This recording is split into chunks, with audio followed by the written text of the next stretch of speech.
और बेटा कैसे हो? और सब सही है, जबरदस्त होगा, ये मेरा वादा है, ठीक है।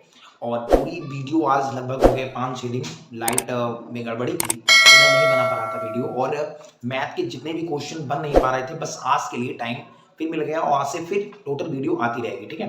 डेली वीडियो अपलोड होती रहेगी, परेशान मत रहिएगा। और रोहित मिश्रा मैथ्स को सब्सक्राइब, शेयर और कमेंट जरूर करें, ठीक है। लाइक करें, और जितने भी आप चला रहे हो ना, उतनी भी सोशल मीडिया पे आप उसको शेयर कर दीजिए, ठीक है। सबसे पहली बात, आप लोगों को धन्यवाद जो मेरी वीडियो आप लोग देख रहे हैं, ठीक है।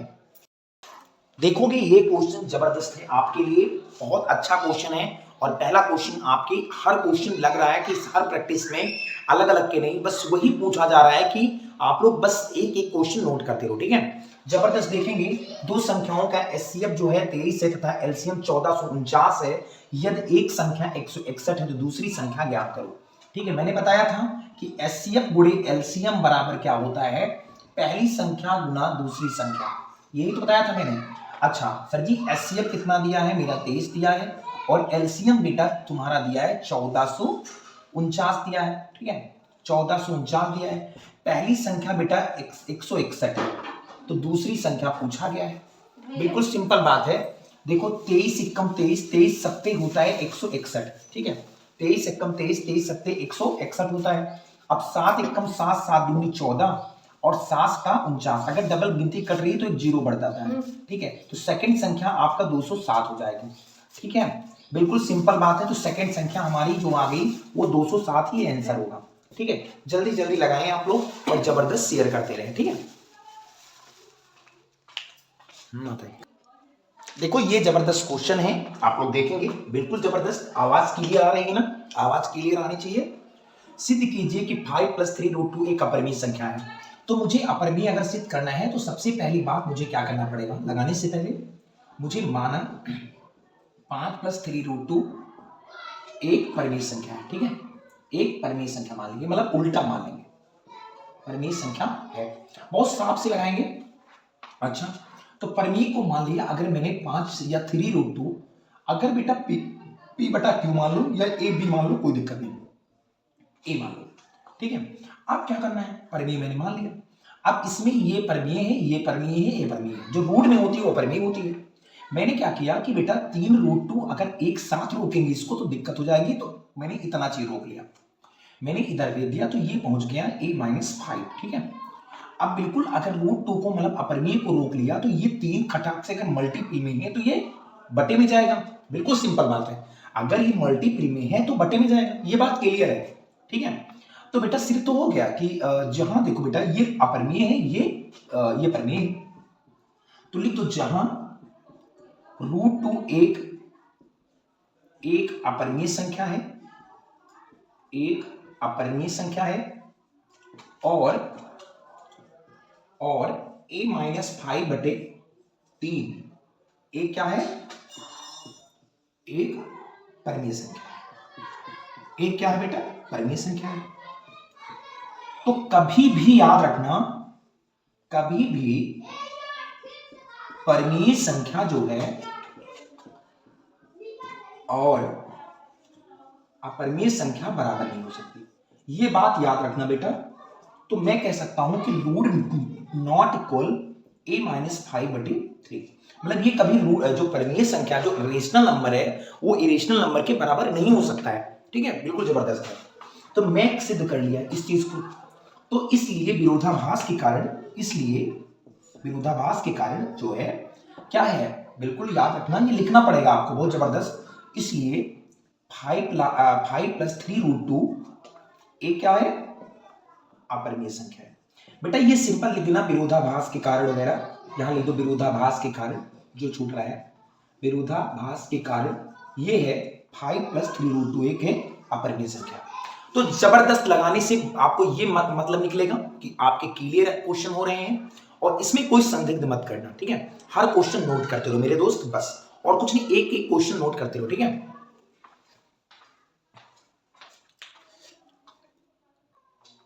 देखो ये जबरदस्त क्वेश्चन है, बिल्कुल सिंपल बात है यार, ये क्वेश्चन कैसे लगेंगे? आपको जबरदस्त क्या करना है, 2x² - 3x + 1, ठीक है, ये दिया है। अब सिंपल मुझे क्या करना है बेटा, मुझे सिंपल क्या करना है कि इनका मान निकालना है, ठीक है। ये दो मूल दिया है, तो मैं कह सकता हूं कि अल्फा अपॉन बीटा और बीटा अपॉन अल्फा अगर मल्टीपल तिर्यक कर दे तो कोई दिक्कत पड़ेगी नहीं ना। तो अल्फा का अल्फा से स्क्वायर हो जाएगा, बीटा से बीटा स्क्वायर हो जाएगा, बटे अल्फा को नीचे से अल्फा इंटू बीटा कर देंगे, ठीक है। अच्छा ये बताओ बेटा, ये किसका सूत्र लिखा है? Alpha square plus beta square, मतलब इसका याद रखना, इसका अगर कोई फार्मूला पूछे alpha square plus beta square का, तो इसका होता है अल्फा प्लस बीटा, ठीक है। याद रखना, अल्फा प्लस बीटा का होल स्क्वायर और -2 अल्फा इंटू बीटा, या इसका हम ब्रैकेट खोल के हल करेंगे तब भी वही आएगा इतना। तो मैं क्या कर सकता हूँ, डायरेक्ट लगाऊंगा, फिर अल्फा इंटू बीटा। मैं कह सकता हूं कि ये लिखा है अल्फा प्लस बीटा, जो लिखा है ये लिखा है मूलों का योग। याद रखना, अल्फा प्लस बीटा जो लिखा होता है ये होता है -b/a, ठीक है। मतलब अल्फा मैंने पहली वीडियो में बता चुका हूं कि a प्लस बी मतलब अल्फा प्लस बीटा बराबर -x स्क्वायर का गुणा। जैसे मैं कह सकता हूं x square bx plus c, मतलब b जो होता है वो x का गुणांक होता है, ठीक है, और ये जो होता है वो x स्क्वायर का गुणांक होता है। गुणांक मतलब जो आगे होता है बेटा, तो इसका मतलब -b/a और अल्फा गुणे बीटा बराबर होता है c/a, ठीक है। तो b की वैल्यू बेटा -3 है, तो ऑलरेडी माइनस है तो प्लस हो जाएगा 3, और a की वैल्यू बेटा दिया है 2, ठीक है, और c की वैल्यू अगर देखा जाए तो 1 दिया है, और a की वैल्यू x स्क्वायर के गुणांक पे 2 दिया है, तो 1/2 और 3/2, ठीक है। तो इधर रख देंगे हम 3/2, ठीक है बेटा, कोई दिक्कत नहीं होनी चाहिए। -2 alpha into beta, alpha into beta की वैल्यू 1/2 है, बटे अगर अल्फा इंटू बीटा तो हो जाएगा 1/2। बेटा सिंपल बात है, 2 से 2 कैंसिल हो जाएगा, 3 त्रिक 9 हो जाएगा, और 2 दूनी क्या हो जाएगा 4 -1, ठीक है। तो बटे क्या हो जाएगा 1/2, ठीक है। इनको तिर्यक अगर गुणा करेंगे बेटा तो सिंपल बात है, 9 एकम 9, 4 एकम 4 और 4 एकम 4 और बटे 1/2। तो 9 में से 4 में अगर देखा जाए तो 5, 5/4 और 1/2, तो 5/4 अगर देखा जाए इसको पलट देंगे तो 2/1 हो जाएगा। तो बेटा 2 एकम 2 दूनी 4, तो इसका आंसर जो आएगा वो आएगा 5/2। कोई दिख रहा है ना, कोई दिक्कत तो नहीं इसमें, तो 5/2 इसका आंसर क्लियर आ जाएगा। दिख रहा है जबरदस्त, अगर ना दिख रहा हो तो कमेंट करना, और मैं बिल्कुल आपको क्लियर वीडियो देना चाहता हूं कि क्लियर एक एक मैथ के सवाल जबरदस्त होनी चाहिए, ठीक है, नोट कर लो। देखो बिल्कुल ये क्वेश्चन है, दो संख्याओं का जो अंतर है वो 26 है तथा एक संख्या दूसरी से 3 गुनी है, तो संख्याएं ज्ञात करें, ठीक है। बिल्कुल सिंपल बात है यार, आप पहली बार लगाने से पहले क्वेश्चन को देखोगे बेटा, ठीक है। तो मैंने संख्याएं ज्ञात करना है, तो माना एक संख्या अगर देखा जाए,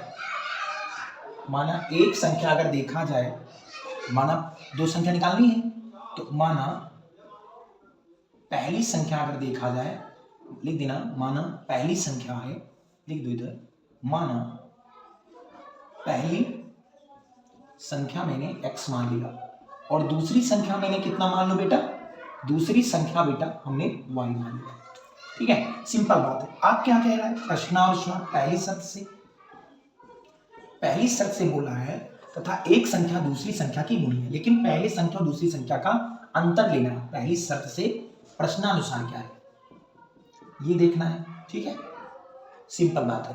तो पहला अनुसार देखना है अंतर दोनों, x माइनस वाई का अंतर जो दिया है वो 26 समीकरण नंबर फर्स्ट से। सेकंड शर्त क्या है बेटा, सेकंड शर्त से प्रश्नानुसार क्या है, बोला है एक संख्या दूसरी संख्या की 3 गुनी है, मतलब पहली संख्या जो है दूसरी संख्या की कितनी गुनी है, 3 गुनी है। ये समीकरण नंबर सेकंड हो गई।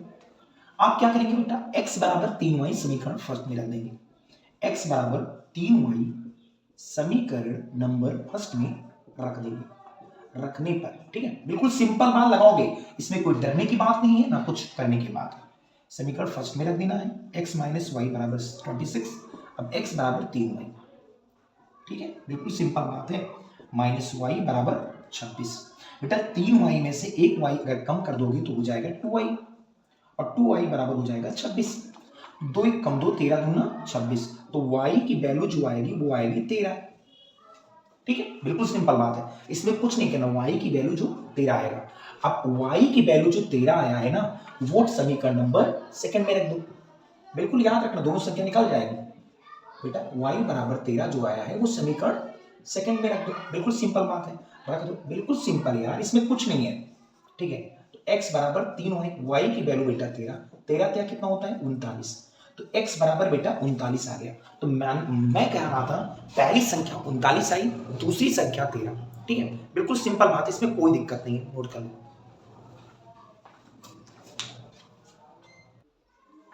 देखो ये क्वेश्चन है, 2 अंकों वाली एक संख्या के अंकों का योग 9 है, इस संख्या का 9 गुना संख्या के अंकों को पलटने पर बनी संख्या का दुगना है, तो संख्या ज्ञात करना है।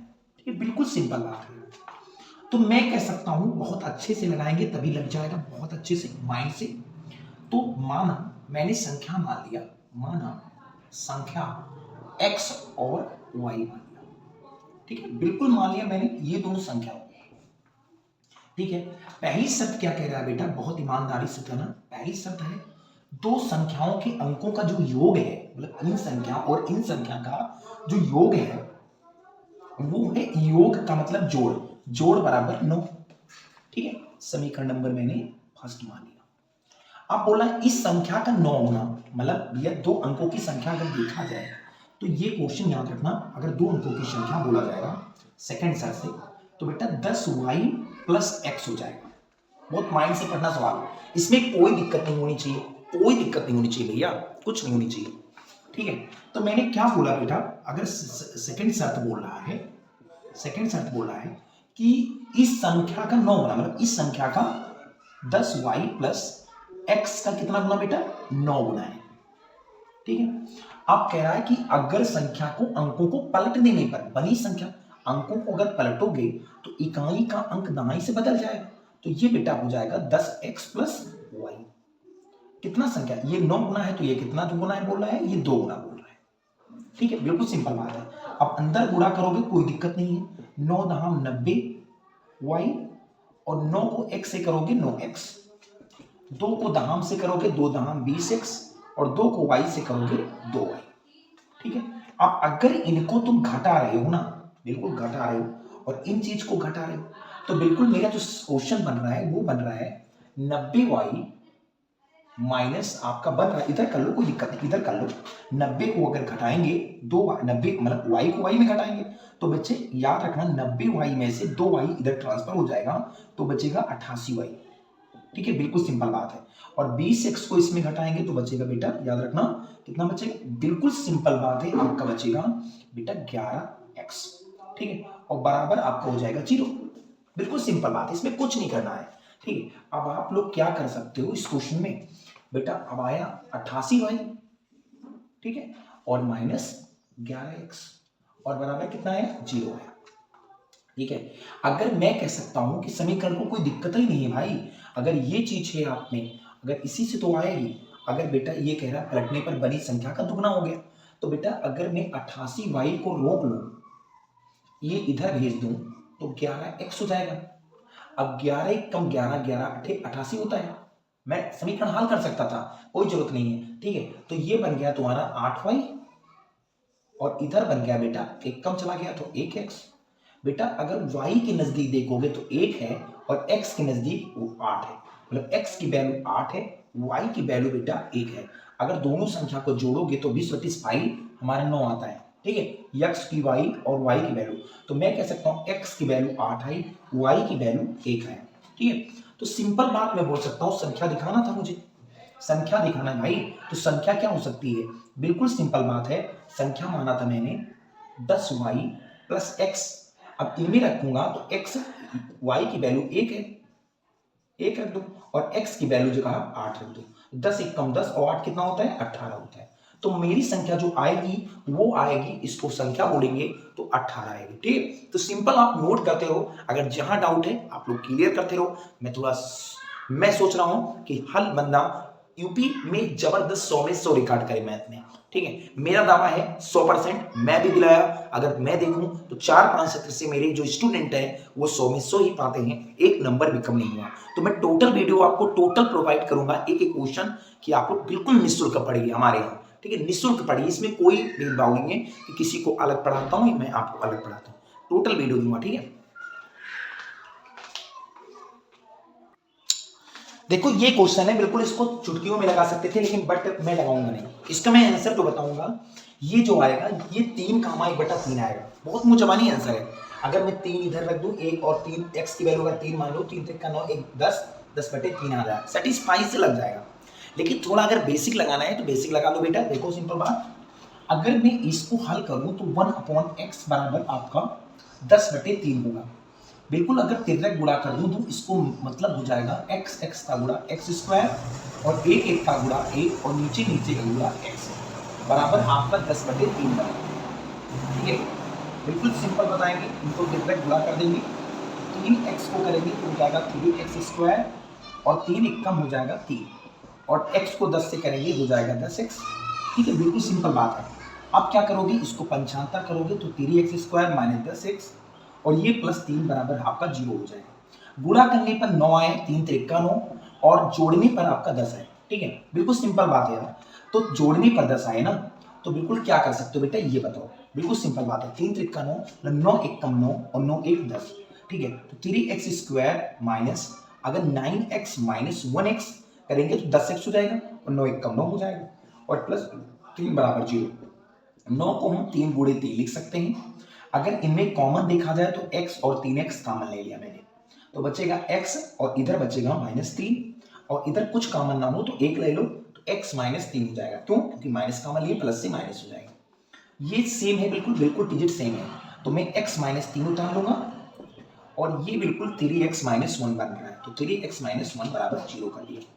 अगर x -3 बराबर 0 कर दूं तो x बराबर आपका इधर प्लस से आएगा +3 हो जाएगा और 3x -1 अगर इधर जाएगा तो बराबर 0 हो जाएगा। तो 3x को रोक लूंगा तो इधर जाएगा +1, अगर x को रोक लूंगा तो 1/3 हो जाएगा। तो हमारा जो आंसर आएगा वो 3 और 1/3 आएगा। ठीक है, नोट कर लो, जबरदस्त।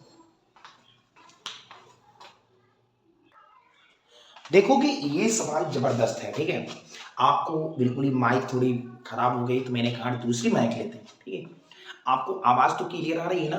बिल्कुल आनी चाहिए, बिल्कुल जबरदस्त। और जितने भी क्वेश्चन ना समझ में आए वो जल्दी से जल्दी कमेंट करते रहो कि सर जी नहीं आ रहा है, तो मैं टोटल धीरे धीरे प्रोसेस करूंगा और लगाने का। मेरी थोड़ी स्पीड ज्यादा मैथ लगाने की, क्योंकि मैं एसएससी के बंदे को टीचिंग का, मैं कोई कंपटीशन भी पढ़ाता हूँ, तो कहने का मतलब मेरी जो एवरेज एरिया मैथ की है वो तुगड़ी तगड़ी है यार, बिल्कुल 100 में 100। मेरा रिकॉर्ड आज 5 साल हो गए ना, हर 10 15 20 50 100 मतलब लगभग 100% में 90% स्टूडेंट मेरे 100 में 100 मैथ में पाते हैं। ठीक है, तो आपको भी दिलाएंगे, कोई दिक्कत नहीं, बस आप नोट करते रहो क्वेश्चन। ठीक है, देखो ये क्वेश्चन है, एक द्विघात समीकरण ज्ञात करना है और मुझे जिसके मूल -5 और 6 दिए हैं। बेटा बिल्कुल सिंपल बात है, ये बताओ इसका सूत्र जो होता है, अगर मूल ज्ञात करना है और द्विघात समीकरण का, एक्स स्क्वायर माइनस मूलों का योगफल, मतलब कहने का मतलब अल्फा प्लस बीटा। ठीक है, एक्स और प्लस अल्फा गुना बीटा। ठीक है बेटा, तो ये याद रखना, ये अल्फा की वैल्यू है और ये बीटा की वैल्यू है। ठीक है, सिंपल बात है। आप लोग अगर द्विघात निकालते हो तो कोई दिक्कत नहीं, 0 रख सकते हो, बिल्कुल सिंपल बात है। अगर मैं कह सकता हूं इसका फार्मूला एक्स स्क्वायर मूलों का योगफल, अल्फा की वैल्यू कितनी दी है -5, मूलों का योग है बेटा, लिख देना हिंदी में भी अगर चाहना, -5 और बीटा की वैल्यू बेटा 6 है और x प्लस अल्फा की वैल्यू बेटा -5 है और बीटा की वैल्यू बेटा 6 है। ठीक है, बिल्कुल सिंपल बात है। तो मैं कह सकता हूं कि एक्स स्क्वायर माइनस 6 में से 5 गई अगर देखा जाए 1 एक्स और 6 पंचे बेटा -30 हो जाएगा और बराबर 0। तो बेटा बन गया हमारा 1x और -30 बराबर 0। यही हमारा एक समीकरण बन जाएगा जो है द्विघात समीकरण का, यही मेरा द्विघात समीकरण बन गया, एक्स स्क्वायर -6 -30 बराबर 0। ठीक है, नोट कर लें।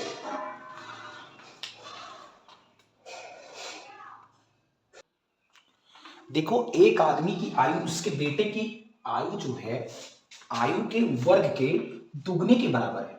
ठीक है, बहुत इंपॉर्टेंट है। 8 वर्ष बाद जब मिला, उस व्यक्ति की आयु जो हुआ अपने पुत्र की आयु की 3 गुनी से 4 अधिक है, तो उनकी वर्तमान आयु ज्ञात कीजिए। बहुत अच्छे सवाल है बेटा।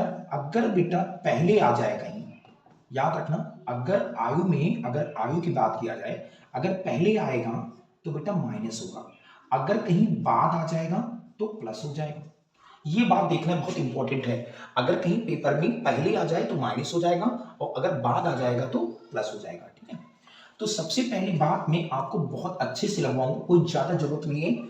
मान एक आदमी की माना आयु उसके बेटे की आयु के वर्ग के दुगने से, माना माना बेटे की अगर देखा जाए आयु, अगर बेटे की आयु बोला जाए तो बेटे की आयु बेटा आपको x मानी गई। ठीक है, बेटे की आयु x मानी गई। और आदमी की आयु अगर देखा जाए बेटा, आदमी की आयु बोला गया, माना बेटे की आयु मैंने x मान लिया।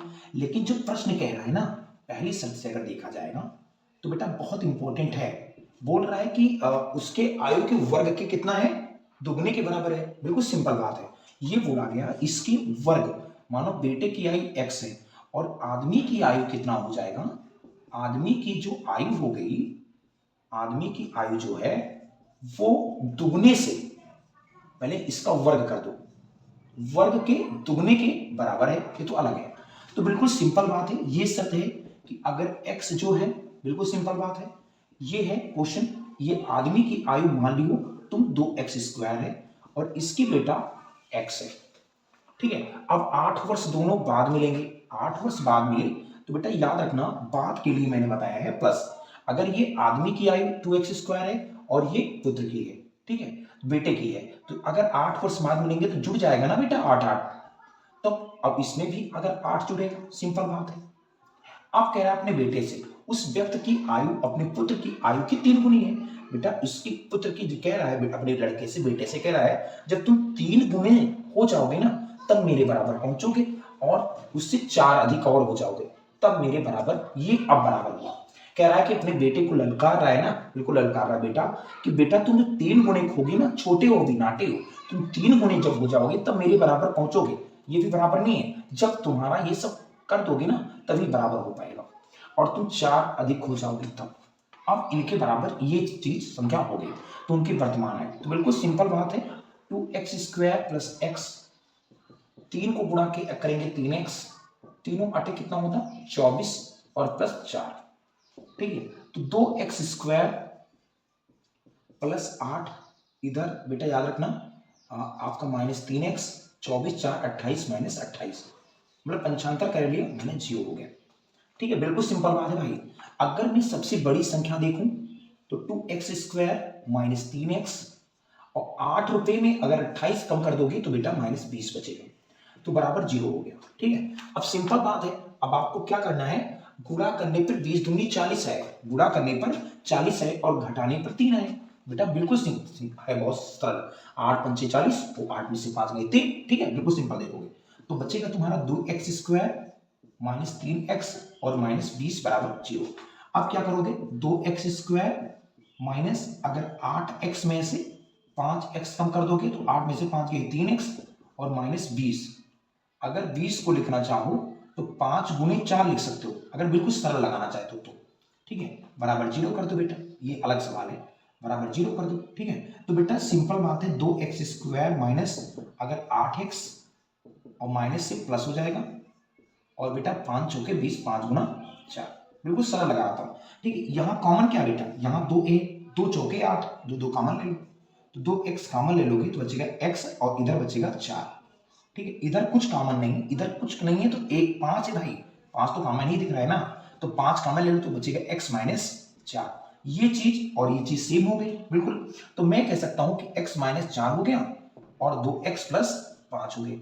कभी आयु का जो योग होता है ना, काल्पनिक संख्या नहीं, अगर याद रखना, अगर x -4 बराबर 0 किया तो x बराबर +4 हो गया, मान लिया मैंने। लेकिन ये बोला है 2x + 5 अगर 0 करोगे ना, 2x + 5 अगर बराबर 0 करोगे तो 2x को रोक लोगे यार -5, तो काल्पनिक संख्या आयु की नहीं हो सकती। तो x बराबर वे माइनस, कभी आपको ने पढ़ा नहीं होगा कि कोई किसी का बेटा -3 साल का है, या किसी का बेटा -10 साल का, ऐसे कभी नहीं सुना है ना कि बहुत अगर कम हो जाएगा तो कितना कम हो जाएगा भाई, छोटा तो है ही नहीं, 1 साल होगा, 2 साल होगा, 6 महीने होगा, 1 महीना होगा जरूर। ठीक है, बिल्कुल होगा। तो बेटा x बराबर 4 आ गया। अब किसकी पूछी गई है, उनकी वर्तमान आयु ज्ञात कीजिए। तो वर्तमान अगर देखा जाए बेटे की आयु x है, और अगर इनका आदमी की आयु देखा जाएगा तो अगर x की वैल्यू 4 साल है, अगर इनका देखोगे तो 4 चौके 16 दूना 32, ठीक है। तो अगर आदमी की आयु देखा जाएगा तो 32, और अगर बेटे की आयु देखोगे तो 4 साल होगा। इसमें कोई और संदेह नहीं भाई, तो नोट कर लो आप लोग। देखो जैस्मीन ने इस वर्ष के प्रथम सप्ताह में 5 रुपए की बचत, और फिर क्या हुआ, फिर अपनी साप्ताहिक बचत 1.75 रुपए बढ़ाती गई। यदि 90वें सप्ताह में उसकी साप्ताहिक बचत 20 रुपया 75 पैसा, ठीक है, 20.75 रुपए हो जाती है, तो यन का मान क्या करिए। सर जी बिल्कुल सिंपल बात है, याद रखना मैं क्वेश्चन में पाया, अगर याद रखना टोटल आपको देखना है कि क्या क्या है इसमें। ये बिल्कुल आपकी समांतर श्रेणी के सवाल है, ये बात पक्का हो गई, क्योंकि इसमें बढ़ती अगर घटती हो गई तो आपके डी का मान हो जाएगा। डिफरेंस कितना है बेटा, बढ़ती और घटती अगर कहीं भी है तो बेटा डी की वैल्यू हो जाएगी। और प्रथम सप्ताह की मान कितना है बेटा, ए की मान है। तो मैंने क्या किया बेटा, मैंने मान लिया यन सप्ताह में, मैंने एनवें सप्ताह में मान लिया, एनवें सप्ताह में इसकी जो बचत है वो कितनी है, 20 रुपया 75 पैसे या 20.75 रुपए, ठीक है। और ये मेरा दिया क्या है बेटा, याद रखना क्या क्या दिया है बेटा, याद रखना इधर लिख दो। ए की वैल्यू बेटा साप्ताहिक जो बचत है ये प्रथम सप्ताह मतलब ए बराबर तुम्हारा 5 दिया है, ठीक है। और बढ़ती और घटती का मतलब कहीं दिया जाए तो डिफरेंट की वैल्यू है 1.75, ठीक है। तो बेटा आपका एनवा पद का सूत्र होता है a plus n minus 1 into D करके, तो 20.75 हो जाएगा। ए की वैल्यू बेटा आपकी 5 हो गई, प्लस n की वैल्यू नहीं दी है, n की वैल्यू निकालना है, डी की वैल्यू 1.75 हो गया, ठीक है। बिल्कुल सिंपल बात है भाई, इसमें कुछ करना नहीं था मुझे। अच्छा बिल्कुल सिंपल, यही तो क्वेश्चन है। अच्छा ये बताओ सिंपल बात, अगर 5 को n से इतना को रोक लो ना, तो ये 20.75 माइनस हो जाएगा 5, ठीक है। n माइनस 1 मल्टीपल 1.75 अगर कम कर देंगे तो बेटा याद रखना ये हो जाएगा 15.75, ठीक है। अगर n माइनस 1 को रोक लूंगा तो ये अगर देखा जाएगा तो 15.75 और ये बटे हमारा 1.75 चला जाएगा। अब बेटा अगर देखा जाए तो ये पॉइंट से ये पॉइंट खत्म हो जाएगा, अगर देखूंगा कोई दिक्कत नहीं है। ये लगभग हमारा जा रहा है 9 × 5 = 45, 9 × 7 = 63 और 63 4 67 9 6 15 मतलब 9 गुना 175 को अगर 9 गुने टाइस करोगे तो आपका 1575 हो जाएगा। तो n माइनस 1 बराबर आपका 9 आएगा, अगर n को रोक लोगे तो ये इधर जाएगा तो 9 प्लस हो जाएगा, तो 9 बराबर हमारा 10, मतलब n की जो मान आएगा वो 10 ही होगा, यही हमारा आंसर होगा। नोट कर लो बेटा, कोई दिक्कत तो नहीं, इसमें कोई दिक्कत नहीं होनी चाहिए। बिल्कुल जितना तुम कैलकुलेटिव कर सकते हो ना उतना घर पे किया करो, जितने भी कैलकुलेशन आप कैलकुलेटिव किया करो, ठीक है। नोट कर लो। देखो ये सवाल है, यदि बिंदु P, Q और M, N तथा P minus M, Q minus N संरेख है। बेटा ये त्रिभुज दिया है, बिल्कुल याद रखना, ये तीसरी भुजा A है, B है और ये C है, तो इसका संरेख होगा बेटा। तो याद रखना इसका मैंने एक बढ़िया सी मेथड लगाना। देखो बेटा सिंपल बात है, ठीक है। आप ABC दिया मान लो, तो इसको क्या करना है, x1 y1 सॉरी ठीक है, इसको x1 मान लो, फिर y1 मान लो, x2 मान लो, y2 मान लो, x3 मान लो, y3 मान लो। तो सिंपल बात ये है x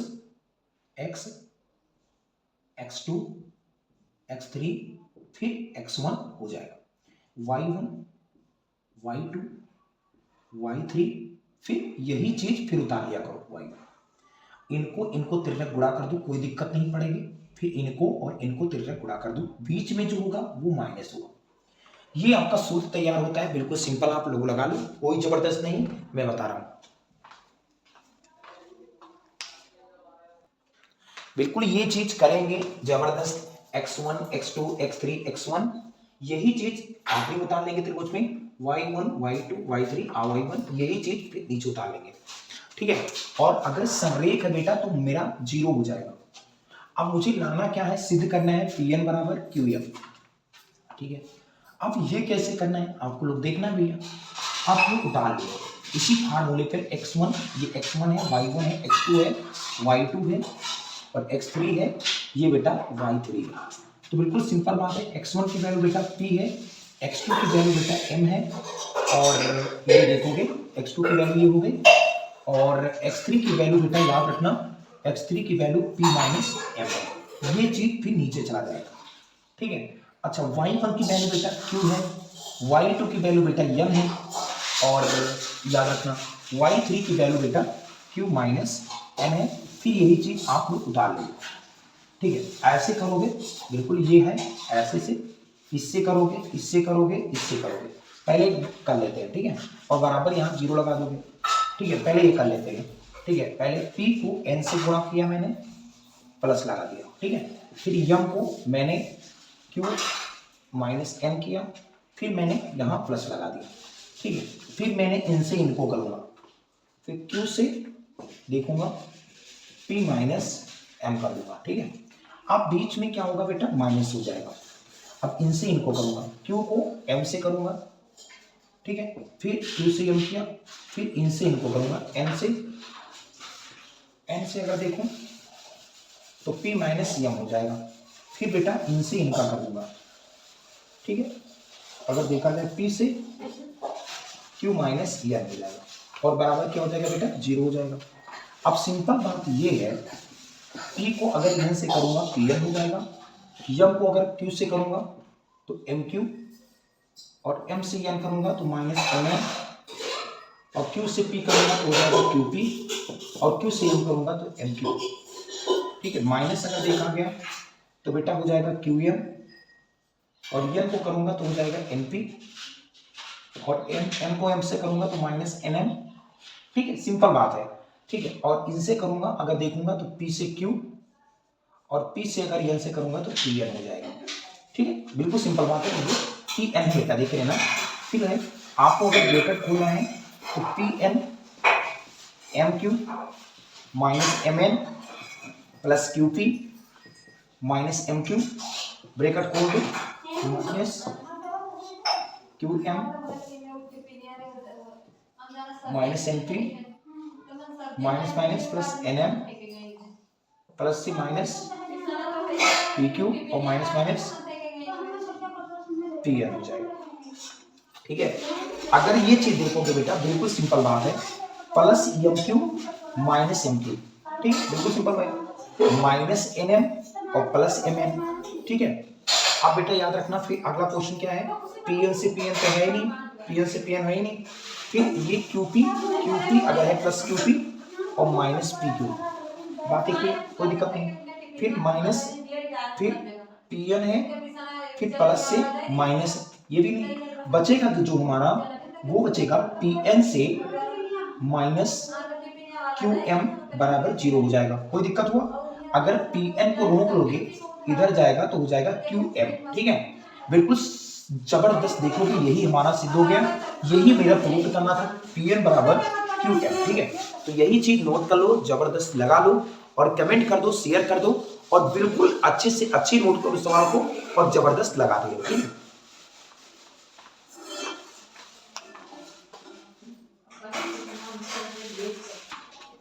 देखो ये क्वेश्चन है, एडी और बीएसी को दो भागों में बांटता है, ठीक है। याद रखना बिल्कुल सिंपल बात है, अगर एबीसी मान लो है, कोई त्रिभुज एक एबीसी है मान लीजिए, ठीक है, बिल्कुल सिंपल बात है। अब अगर दो त्रिभुज, ये दो एक त्रिभुज बना हुआ है और त्रिभुज को दो भागों में बांटा गया है, कोण एडी को कोण बीएसी को दो भागों में बांटा गया, मान लीजिए ये ए है, बी है और ये सी है। तो एडी कोण बीएसी को, एडी ऐसे मान लो, यहाँ ए मान लो, यहाँ बी मान लो, सी और यहाँ डी मान लो। एडी को कोण बीएसी को दो भागों में बांटा गया, तो एडी बराबर आपका 10 सेंटीमीटर है, ठीक है। और एसी बराबर बेटा 6 है मान लीजिए, ठीक है। तथा बीसी बराबर आपका मान लिया जाए, तो बीसी बराबर आपका 12 दिया है, ठीक है। तो डी का मान याद करना है बेटा, मैंने मान लिया, मैंने BD की वैल्यू जो मान लिया x है, अगर इतनी वैल्यू x मान ली, टोटल वैल्यू अगर मैं इतनी की वैल्यू देखूं तो BC की वैल्यू अगर टोटल वैल्यू में से मतलब BC में से अगर BC में अगर हम टोटल में से BD को सब्ट्रैक्ट कर देंगे, मतलब 12 में माइनस x कर देंगे तो BC की वैल्यू आ जाएगी 12 माइनस x हो जाएगी। ठीक है, तो बिल्कुल सिंपल बात है, आपको दिखना है, बहुत जबरदस्त। ये हो जाएगा, अगर मैं दो भागों में बांटा है तो AB अगर देखो तो BD अपॉन अगर देखो तो DC होता है। तो ऐसे अगर पहले स्तर में से देखो बिल्कुल तो AB अपॉन AC होता है, बिल्कुल सिंपल बात है। तो BD की वैल्यू अगर देखो तो x और DC की वैल्यू 12 माइनस x, AB की वैल्यू बेटा 10 और AC की वैल्यू 6। अगर खुद में गुणा करोगे तो बेटा 6x और 12 दहम अगर देखोगे 120 और 10 को अगर x से करोगे तो माइनस 10x, निकल ले आओगे इधर तो 6x और प्लस 10x हो जाएगा और बराबर हो जाएगा 120। बेटा ये बताओ, ये तुम्हारा 6 10 कितना हो गया 16x और बराबर हो जाएगा 120। x को जब नोट लोगे तो हो जाएगा तुम्हारा 120 बटे 16। बेटा 16 सत्ते 112 होता है, ठीक है, 16 सत्ते 112 और 8 16 पंचे 80 लगभग 7 ठीक है, तो x की वैल्यू जो आएगी 7.5 आएगी। तो इसी का मान ज्ञात करना था 7.5। ठीक है, BD का मान क्या आएगा तुम्हारा 7.5 लगभग आएगा। बस इसी का मान पूछा, अगर इसका मान तो घटा देना 7.5, तो हमारा जो है 7 4 11 लगभग 4.5 ये भी आ जाएगा। कोई दिक्कत नहीं इसमें ना, तो 7.5 ही आएगा। ठीक है, नोट कर लो, बहुत जबरदस्त सवाल है, बहुत अच्छा सवाल है, नोट कर लेगा। देखो ये क्वेश्चन है, दी गई आकृति में OA अपॉन OC और OD अपॉन OB है, तो सिद्ध कीजिए कोण A बराबर कोण C तथा कोण B बराबर कोण D। ठीक है, सबसे पहली बात अगर मुझे सिद्ध करना है बेटा, सिद्ध क्या करना है बेटा, मुझे दिया है यदि मैं मान लिया, मैंने क्या सिद्ध करना है, एक त्रिभुज बना हुआ है, पहले AOB बेटा AOA अपॉन मतलब OA अपॉन मुझे OC सिद्ध करना है और OD अपॉन मतलब OD अपॉन OB सिद्ध करना है। ठीक है, सिंपल बात है। तो बेटा याद रखना, इसमें क्या मुझे यही तो सिद्ध करना है, AOB अगर देखा जाए AOB सिद्ध करना है, फिर CDO सिद्ध करना है ना, यही तो है ना, CDO लेने पर मैंने और क्या ले लिया, पहले मैंने AOB ले लिया, फिर मैंने CDO ले लिया। ठीक है, बिल्कुल सिंपल बात है, CDO लेने पर कोई दिक्कत है इसमें, मैंने ही ले लिया, कोई दिक्कत नहीं इसमें ना। तो मैंने अगर इसको मैं 1 मान लूं सर जी, और इसको मैं कितना मान लूं 2 मान लूं, ये शीर्षाभिमुख हो जाए, आपस में बराबर कर देंगे। ठीक है, बिल्कुल ऐसे क्वेश्चन आए तो ऐसे करना है मुझे। ठीक है, बिल्कुल सिंपल बात है। फिर मुझे क्या करना है बेटा, एक त्रिभुज लेना है, क्या जो सिद्ध करना है, OA अपॉन OC लिखा हुआ है, मतलब OA अपॉन OC लिखा है, फिर OD अपॉन जो है OB लिखा हुआ है, OD अपॉन OB लिखा हुआ है। ठीक है, सिंपल बात है, इसमें कुछ करना नहीं। तो ये बताओ बेटा, सिंपल बात है, अगर ये देखा गया तो एक चीज और देखा गया, अगर ये दोनों बराबर है तो मैं कर सकता हूं OA अपॉन OC, कोई दिक्कत है, OC अपॉन OB, या मैं कह दूं OC अपॉन अगर OA अपॉन कर दूं इनके तिर्यक में तो हो जाएगा OD, मतलब OA अपॉन OD मान लूं तो बेटा एक मान सकता हूं मैं ना, OC अपॉन OB मान लूं, OC अपॉन क्या मान लूं OD मान लूं, है ना, कोई दिक्कत है, OC मतलब OC अपॉन OB मान लूं, इसमें कोई दिक्कत है। अब मैं अगर शीर्षाभिमुख की बात करूं ना, शीर्षाभिमुख की अगर मैं बात करूं तो बेटा हमारा शीर्षाभिमुख के आमने सामने के बराबर हो जानी चाहिए, तो कोण A बराबर हो जाएगा कोण 2। इसमें किसी को अगर दिक्कत है तो बताओ बेटा, कोई दिक्कत नहीं है ना। अब मुझे क्या है बेटा, त्रिभुज देखना है AOB और इसमें एक AOB देखना है, तो CDO भी देखना है, CDOC। कोई दिक्कत है क्वेश्चन में बताओ बेटा, इसमें कोई दिक्कत नहीं होनी चाहिए। अगर CDO, अगर ये दोनों मतलब कहने का मतलब साइड एंगल साइड, ले गए। तो लगभग अगर समरूपता है ना तो लगभग दिखा दूंगा समरूपता तरीका से, साइड एंगल साइड हो जाएगा, ठीक है, ए ओ बी। तो बेटा ये बताओ हमें अगर देखना है तो इससे अगर इससे देखा ए ओ बी से, फिर सी डी ओ से देखा, तो बेटा याद रखना कोण ए और कोण सी आपस में बराबर है कि नहीं, तो कोण ए बराबर कोण सी हो जाएगा। फिर अगर देखा जाए तो कोण एक है, अगर कोण ए बराबर कोण सी है तो बेटा ऐसे अगर दोनों बराबर हैं तो कोण बी बराबर कोण डी नहीं होगा, होगा ना, तो कोण बी बराबर कोण डी हो जाएगा। तो हमारा जबरदस्त सवाल है, आप लोग जबरदस्त है, कोई दिक्कत तो नहीं इसमें, सवाल में कोई दिक्कत नहीं ना, नोट कर लो। देखो ये दी गई आकृति में है, कोई आकृति बता रहा हूं अभी करिए, तथा बिंदु डी और ई क्रमशः, बेटा एक आकृति दी है, बिल्कुल सिंपल बात है, एक आकृति है बेटा ए बी और सी, जो डी और ई क्रमशः, मतलब डी जो है ए बी को और ए सी जो है वो ई को क्या करती है, ई पर है, तथा डी ई पैरेलल है। बेटा दिया क्या है, मतलब डी ई जो है और बी सी दोनों सेम है, ठीक है।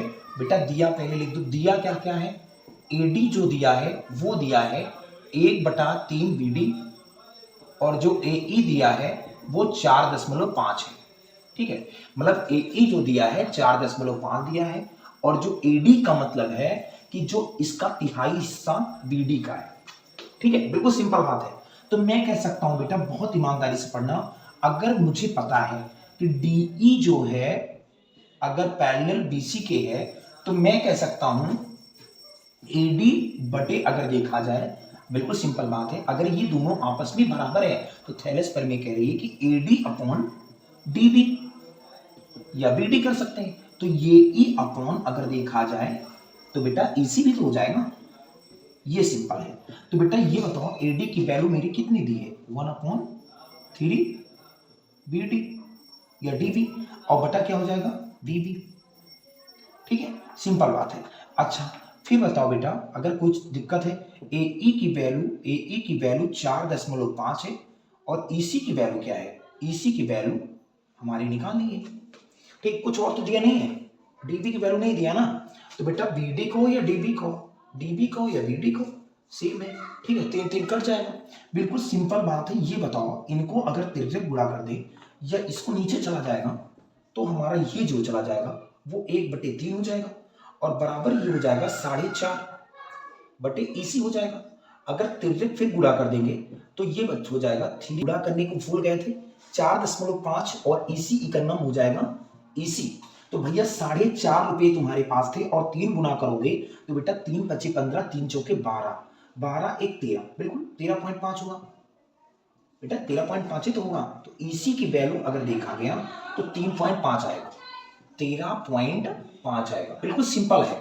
अब मुझे निकालना क्या है, एसी तो निकालना है, अगर एसी की वैल्यू निकालना होगा तो बेटा एई प्लस ईसी हो जाएगा बेटा, तो एई की वैल्यू 4.5 प्लस ईसी की वैल्यू 13.5, अगर दोनों को जोड़ोगे ना तो 13.5 4.5 अगर जोड़ोगे तो टोटल 13 4 17 और 1 18 आएगा। तो एसी की वैल्यू जो आएगा मेरा वो 13 18 आएगा। तो जबरदस्त नोट करते रहो सवाल को और लगाते रहो, ठीक है। इसमें किसी को डाउट अगर हो रहा है तो कमेंट करते रहो, ठीक है।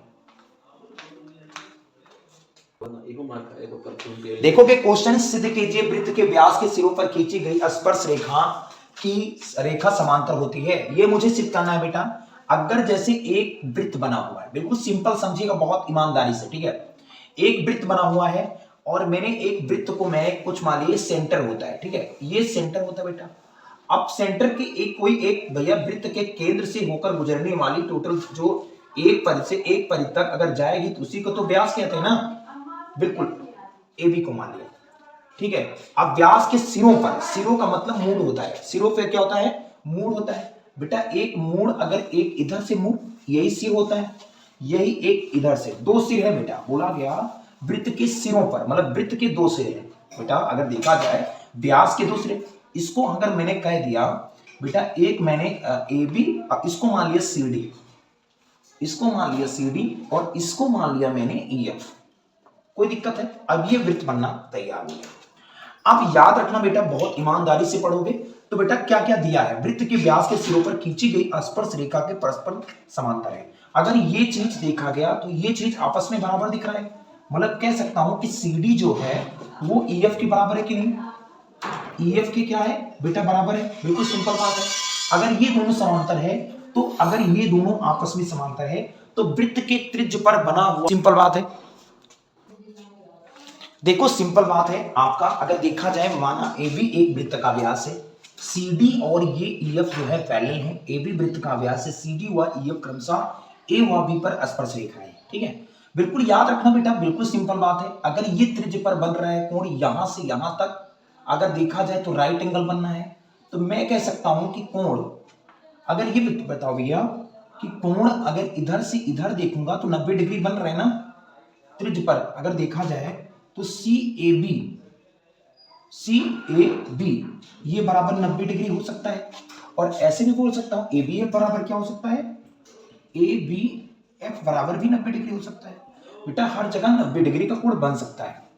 और एक चीज और हो सकता है कि CAB जो है, मतलब ये जो है और ये एकांतर कोण दिख रहा है ना, तो कोण CAB अगर देखा जाए, कोण किसके बराबर एकांतर दिख रहा है, CAB ये दिख रहा है ये वाला, और ये ABF जो है वो एकांतर कोण है। कौन सा कोण है, एकांतर कोण है, ये बिल्कुल सिंपल है। तो मैं कह सकता हूं अगर ये दोनों बराबर हैं तो ये भी तो दिक्कत नहीं होनी चाहिए, ये भी बराबर होना चाहिए। CD और EF इसी को सिद्ध करना है, तो ये प्रूफ हो गया कि दोनों समांतर हो सकती हैं, ठीक है, बिल्कुल सिंपल बात है यार। नोट करो, कोई दिक्कत हो तो बताओ, कमेंट करो, ठीक है। देखो ये क्वेश्चन है, सलगन चित्र में O वृत्त का केंद्र है, BOC बराबर आपका 110 डिग्री दिया है, मतलब NA कहने का मतलब ये 110 डिग्री दिया है। तो AB और AC वृत्त की स्पर्श रेखाएं हैं, मतलब AB जो है और AB और AC जो है स्पर्श रेखाएं हैं, तो कोण OAB का मान ज्ञात करना है, मतलब OAB, मतलब इस चीज को याद देखना है। बेटा याद रखना, वृत्त के त्रिज्य पर जो बना कोण होता है वो 90 डिग्री होता है, मतलब जो दीर्घ जो बेटा दीर्घ वृत्त है, बिल्कुल मैंने कहने का मतलब जो आपका कह सकते हो बिल्कुल त्रिज्य पर बना कोण वो 90 डिग्री, ये बेटा 90 वृत्त के केंद्र से होकर ये वृत्त के परिध से जाएगा वो 90 डिग्री होगा। अगर इधर देखोगे तो इधर भी 90 होगा, कोई दिक्कत नहीं होनी चाहिए बेटा। ये जो एंगल केंद्र से और परिध के बीच जितना भी यहाँ एंगल मचेगा वो 90 डिग्री। तो बिल्कुल कह सकता हूं बेटा, याद रखना, लिखना है तो लिख दो। अगर मैं कहूं तो ABO बराबर 90 डिग्री होता है, ठीक है। अगर कहना है तो इतने मतलब किससे मतलब है, OAB से है, OAB इससे मतलब है नहीं, तो कोई जरूरत नहीं लिखने की, ठीक है। तो अगर ये टोटल 110 दिया है तो मुझे निकालना है बेटा ABO, क्या निकालना है, AB तो दिया ही है, मुझे AOB अगर देखना है, AOB अगर निकालना है तो बेटा अगर ये टोटल 110 है तो टोटल किसका आधा होगा बेटा, किसका आधा होगा, AOB का आधा होगा ना। अगर AOB निकालना है तो बेटा BOC का आधा हो जाएगा, 1/BOC का आधा हो जाएगा। तो मतलब कहने का मतलब BOC बराबर हमारा 110 दिया है, तो 55 दुगना हो जाएगा 110, तो मतलब ये 55 डिग्री हो जाएगा। अब ये 90 डिग्री हो गया, ये 55 डिग्री हो गया, सिंपल बात है। तो भैया त्रिभुज ABO की त्रिभुज अगर इसमें ABO अगर की बात करोगे तो A त्रिभुज के तीनों कोणों का योग 180 डिग्री होता है, ठीक है। तो अगर ये डिग्री, अगर ये 55 है ये 90 है, तो 55 में अगर 180 टोटल है, तो अगर ये निकालना है तो बिल्कुल सिंपल बात, इनको जोड़ देंगे और 180 में घटा देंगे, ठीक है, सिंपल बात है। तो 90 प्लस 55 जोड़ दिए और 180 में घटा देंगे, बस ABO आ जाएगा ना, ये तो निकालना है ना, या OAB नहीं ऐसे नहीं, सॉरी मुझे ABO नहीं निकालना है भाई, OAB निकालना है। OAB 180 में अगर 90 5 9 5 14 145 5 50 30 80 मतलब 35 डिग्री, ठीक है। तो OAB बराबर बेटा टोटल ये 35 डिग्री बचेगा, कोई दिक्कत नहीं। अगर ये पूछेगा तो 90 ये होगा, तो 55 ये होगा, तब भी तुम्हारे 35 डिग्री हो जाएगा, कोई दिक्कत नहीं इसमें। दिक्कत तो नहीं इसमें, ठीक है, देखेंगे। देखो चित्र में वृत्त के केंद्र हैं, बिंदु P पर AB स्पर्शी है, तो कोण QPR बराबर 80 डिग्री, तो कोण PRQ बराबर 30 डिग्री, तो RPB का मान क्या होगा? ये बिल्कुल देखेंगे, बहुत सवाल है, बहुत जबरदस्त, ठीक है। आप लोग कोई दिक्कत नहीं है बेटा, आपको दिया क्या है, बिल्कुल दिया है, आपको पता है। अच्छा, अगर मैं जानता हूं कि अगर मुझे ये देखो, बिल्कुल अगर त्रिभुज के तीनों कोणों का योग बेटा 180 होता है, तो मुझे निकालना है अगर PQR अगर मैं देखूं PQR जो है वो बेटा किसके बना रहा है? RPB के एकांतर वृत्तखंड के कोण बना रहे हैं। देखो एक अंतर है, एकांतर ये दोनों बन रहा है, बिल्कुल सिंपल बात है।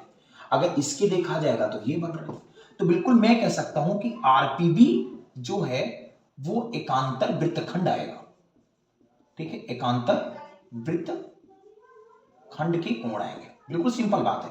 मतलब ये दोनों आपस में बराबर होंगे, अगर जो चीज ये आएगा वो दोनों बराबर आएगा, इसमें कोई दिक्कत नहीं है। अब मैं कह सकता हूं कि त्रिभुज के तीनों कोणों का योग कितना होता है? 180 होता है। तो बेटा याद रखना, अगर देखा जाए PQR plus QRP plus RPQ is equal to 180 degree, बेटा 180 होता है ना। त्रिभुज के तीनों कोणों का योग 180 होता है। बेटा PQR नहीं दिया है, बेटा QRP बेटा 30 डिग्री और RPQ बराबर 80 डिग्री और बराबर 180 डिग्री। बेटा तो PQR बराबर अगर देखा जाए तो 30 और 180 110 डिग्री बराबर 180 डिग्री, ठीक है। तो PQR को अगर रोक लेंगे तो बराबर 180 माइनस 110 बराबर आपका 70 डिग्री। कितना है बेटा? ये आया हमारा 70 डिग्री। अगर मेरा PQR 70 डिग्री है, अगर ये 70 डिग्री है, तो मैंने कहा PQR बराबर अगर 70 है तो RPB का मान पूछा है, तो दोनों आपस में बराबर हैं, तो ये भी RPB तो भी 70 हो जाएगा। कोई दिक्कत हो बताओ यार, इसमें कोई दिक्कत है तो बताओ। अगर ये भी RPB अगर 70 तो ये भी 70 हो जाएगा, बिल्कुल सिंपल बात है। अब अच्छा 7 8 15, अगर ये 30 है तो ये भी 30 होगा, क्योंकि एकांतर ये भी बन रहा है। अगर मान ले, अगर कोई पूछ ले QP कितना हो जाएगा, 30 डिग्री।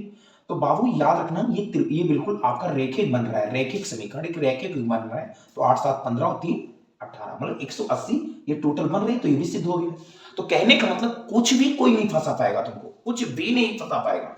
वृत्त में कोई कुछ नहीं है यार, वृत्त में कुछ नहीं है, बस इससे डर लगता है लोगों को, लेकिन है नहीं कुछ, ठीक है, नोट कर लो। देखो अगर ये बेटा बिल्कुल सिंपल बात है, इसमें कुछ और करना नहीं है, आपको क्वेश्चन लगाना है। अगर एक त्रिभुज ABC बना हुआ है, ठीक है, बिल्कुल सिंपल बात है, एक त्रिभुज ABC बना दो। अब इसके अंतर्गत एक वृत्त खींचा गया है, इसके अंतर्गत एक वृत्त खींचा गया है, ठीक है, एक वृत्त खींचा गया, इसको P कहते हैं, Q कहते हैं, R कहते हैं। एक वृत्त खींच दो, पहली बात, एक वृत्त खींचा गया, ठीक है, PQR खींचा गया, स्पर्श बिंदु है, मतलब सबको स्पर्श करती है लाइनें, ठीक है, टच करती है। फिर ABC बना लो पहली बात, ठीक है। आप कह रहे हैं कि PA जो है बेटा वो अगर 4 सेंटीमीटर है, अगर मेरे पास दिया क्या है, सिंपल बात है कि PA जो है वो 4 है और PB बेटा 6 है और AC जो दिया है वो 12 है, तो मुझे BC की माप ज्ञात करना है। अगर याद रखना कि PA बराबर अगर 4 दिया है, तो बेटा अगर 4 ये दिया है, वृत्त के सभी खंड, ये जो अगर ये देखा गया, ये चीज इसके बराबर है, याद रखना, मैंने बता दूं कि PB जो है ये चीज जितना बनेगा उतना तुम्हारा BQ बनेगा, याद रखना, बिल्कुल सिंपल है। अगर ये जितना बनेगा ना, QC जितना बनेगा उतना RC बनेगा, बिल्कुल सिंपल है। अब जितना AP बनेगा बेटा, जितना बेटा AR बनेगा, इसमें किसी को डाउट अगर है, अब ये बताओ बेटा, सिंपल बात है, अगर PA तुम्हारा, PA अगर 4 बन रहा है तो बेटा ए आर भी 4 तुम्हारा बनेगा, इसमें कोई डाउट नहीं है, ए आर भी 4 बनेगा। अगर बेटा फिर और आगे है कि अगर पी बी तुम्हारा 6 बन रहा है तो बी क्यू भी बनेगा। अगर ये बताओ, अगर बेटा पी बी तुम्हारा 6 बन रहा है तो बी क्यू भी तुम्हारा 6 बनेगा। ये हो गया, ये हो गया। अगर कुछ और बात है बताओ। अब बेटा AC जो दिया है वो 12 दिया, टोटल 12 है, तो मुझे ये निकालने से क्या होगा। बेटा ये बताओ कि अगर कोई पूछे AC बराबर क्या होगा, तो AC में 2 कोण आते हैं, एक AR आता है, एक RC आता है। तो एक AR आता है और एक RC आता है। कोई दिक्कत हो बताओ इसमें, है ना, सिंपल बात है। तो AC की वैल्यू बेटा 12 दी है और AR की वैल्यू बेटा 4 दी है, तो मुझे RC निकालना है। बेटा RC को निकालने से मुझे क्या पता होगा कि अगर RC बेटा निकालना है तो 4 को ट्रांसफर कर देंगे तो 12 - 4 हो जाएगा। तो RC बराबर कितना हो जाएगा, 8। तो अगर ये 8 आ गया और अगर ये 6 है तो ये भी 6 होगा, तो अगर ये 8 है तो ये भी 8 होगा। तो टोटल अगर पूछा गया BC ना, तो BC की अगर लंबाई पूछा जाएगा तो BQ जो होगा वो QC से जुड़ जाएगा। BQ जो है वो 6 है और QC जो है 8 है, तो 8 और 6 कितना हो गया, 14 नहीं होगा, 14 होगा ना। तो BC बराबर आपका 14 हो जाएगा। राइट, बिल्कुल बात ये सकते हैं कि आप लोग लगाएं, शेयर करें वीडियो को, सब्सक्राइब करें और लाइक कमेंट भी करते रहे, ठीक है। लाइक कमेंट और शेयर करते रहो ज्यादातर, ये आपको बनाता है यूपी टॉप में टॉप रैंक मैथ में, ठीक है। टारगेट बैच ब्रह्मास्त्र लेकर आए। देखो बेटा, अगर यदि ए और बी 2 भुजाएं हैं और 2 न्यून कोण इस प्रकार है, न्यून कोण मतलब बेटा याद रखना बिल्कुल सिंपल बात है, 90 डिग्री से कम रहेगा, बिल्कुल सिंपल बात है, ठीक है। तो मैं कह सकता हूं कि अगर बेटा एक त्रिभुज बना लो, ठीक है, तो ए बी, तो अगर ये बोला गया, सॉरी ये बना दो, हाँ कुछ बना दो, ये बी बना दो, ये सी बना दो, या कुछ भी बना दो, ये बना दो, ये बी बना दो, ये सी बना दो, कोई दिक्कत नहीं, कुछ भी बना सकते हो। ये बेटा 90 डिग्री है, सब लोग जानते हो समकोण बना हुआ, तो ये बेटा कोण सी बराबर आपका 90 डिग्री है। अब ये देखना है कि ए और बी जो है वो न्यून कोण है। बेटा न्यून कोण का मतलब कि 90 डिग्री से कम होगा, तो ऑब्वियसली होगा 90 और 45 45 मान लो, कोई दिक्कत नहीं, क्योंकि त्रिभुज के तीनों कोणों का योग 180 होता है। देखो बेटा, अगर मुझे दिया है cos ए बराबर cos बी, तो बेटा cos थीटा बराबर होता है आधार बटे क्या होता है, कर्ण होता है, और cos थीटा बराबर आधार बटे क्या होता है, कर्ण होता है। बिल्कुल सिंपल बात है, ठीक है। अच्छा ये बताओ बेटा, 90 के सामने की भुजा कर्ण ही होती ना, सब लोग जानते हो। अगर बेटा 90 डिग्री के सामने की भुजा कर्ण होती है तो बेटा ये तुम्हारी लंब होगी और ये तुम्हारा आधार होगा, तो क्यों, कैसे, अगर cos A है तो लंब ये होगा, बिल्कुल सिंपल बात है, cos ये होगा तो लंब ये होगा, cos A पूछा गया तो लंब तुम्हारा ये होगा, तो आधार क्या हो जाएगा, ये हो जाएगा, क्योंकि A है, और cos B अगर पूछा गया तो B ये है तो लंब ये हो जाएगा, आधार ही हो जाएगा, उल्टा हो जाएगा। तो cos A में अगर देखा जाए तो लंब कितना है, BC है, और कर्ण कितना है बेटा, कर्ण तुम्हारा नहीं बदलता, कर्ण तुम्हारा इंटरचेंज नहीं होगा, और इसमें देखा गया cos B में तो तुम्हारा आधार देखा गया, बेटा आधार देखना है सर जी, आधार cos A में आधार देखना है सर जी, cos A में अगर देखा तो आधार कितना है, AC है, और कर्ण कितना है, AB है, और cos B में आधार कितना है बेटा, ये BC है, और कर्ण कितना है तुम्हारा, AB है। अगर AB सेम है तो बेटा मैं कह सकता हूं कि AC बराबर आपका हो गया BC।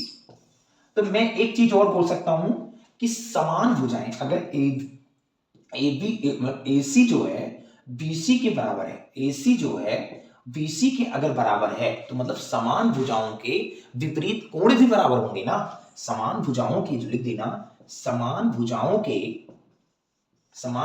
के विपरीत कोण भी बराबर होंगे। तो बेटा विपरीत कोण क्या है, कोण A, अगर ये दोनों आपस में बराबर, कोण A जो होगा वो कोण B के बराबर होगा, यही हो गया, कोण A बराबर, नोट कर लो बेटा, कोई डाउट नहीं होनी चाहिए, कोई डाउट नहीं होनी चाहिए, मेरा दावा है आप लोग 100% तैयारी करो मेरे दोस्त, बस यार।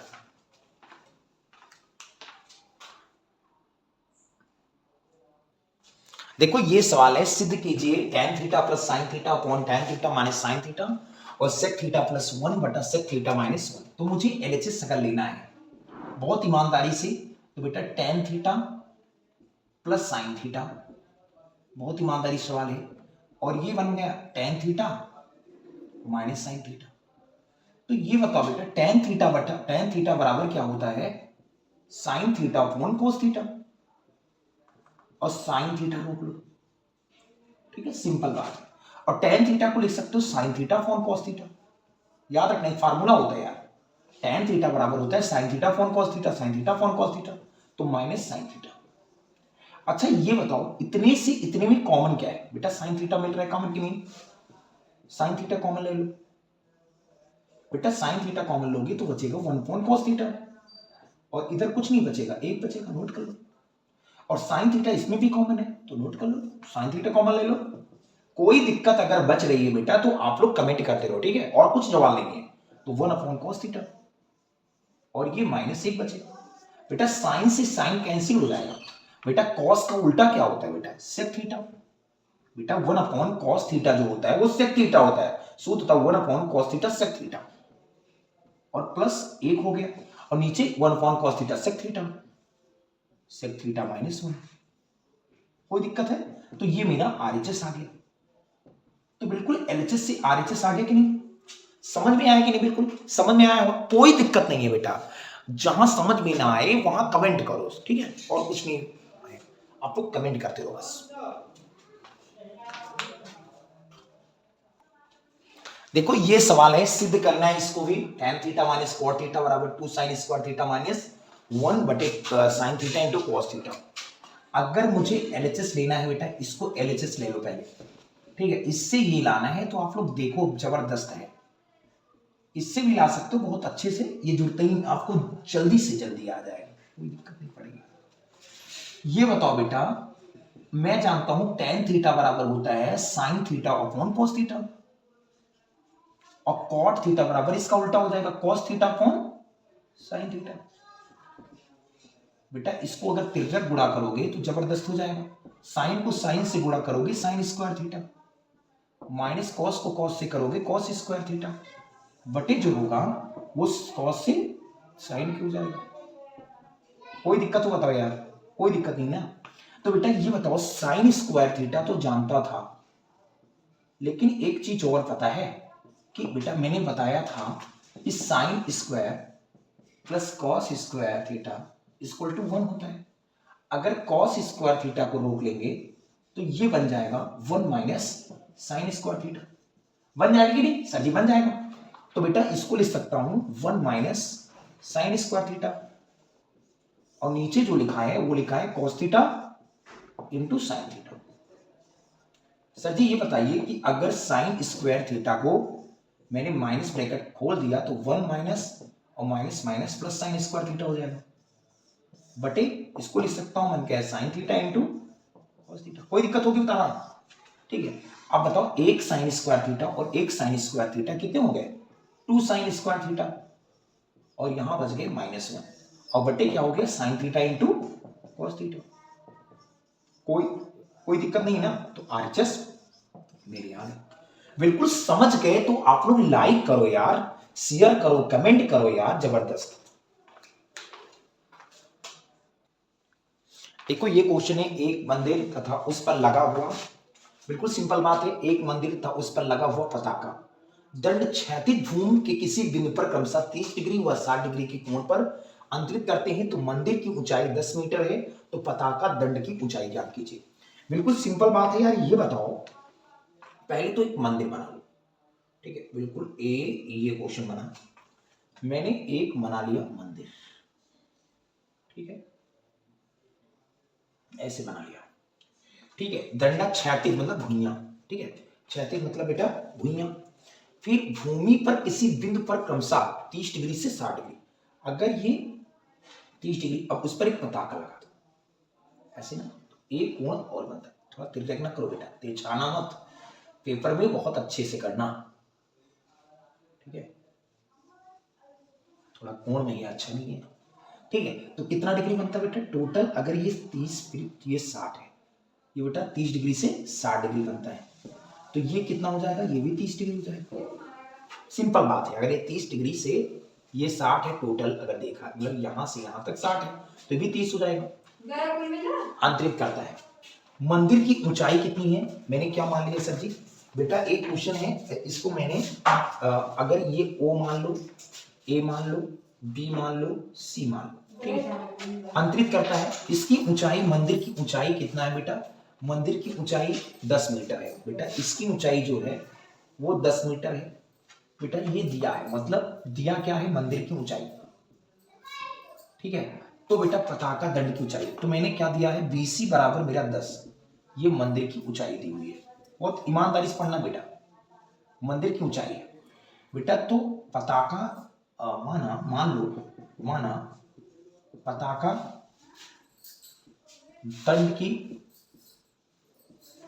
दंड की ऊंचाई मैंने h मान ली, इसको मैं कितना मान लू बेटा, h मान लू, ठीक है। इसको मैंने h मान लिया, कोई दिक्कत नहीं इसमें ना।